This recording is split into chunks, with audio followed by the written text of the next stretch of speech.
స్వాతంత్ర్యం మరియు విభజన. New line.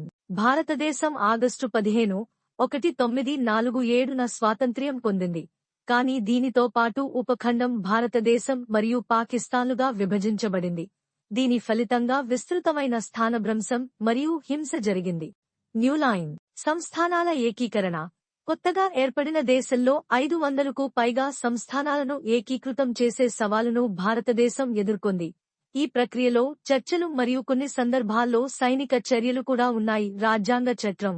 రాజ్యాంగ సభ నవంబర్ 26, 1949న భారత రాజ్యాంగాన్ని రూపొందించి ఆమోదించింది.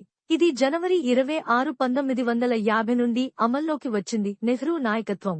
భారతదేశ తొలి ప్రధానమంత్రి జవహర్లాల్ నెహ్రూ ఈ కాలంలో భారతదేశ రాజకీయ, ఆర్థిక మరియు సామాజిక దిశను రూపొందించడంలో కీలక పాత్ర పోషించారు. అభివృద్ధిపై దృష్టి.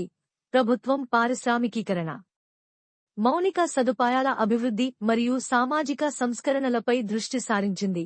వీటిలో మహిళల హక్కులను బలోపేతం చేయడం మరియు కుల వివక్షను పరిష్కరించడం వంటివి ఉన్నాయి. విదేశాంగ.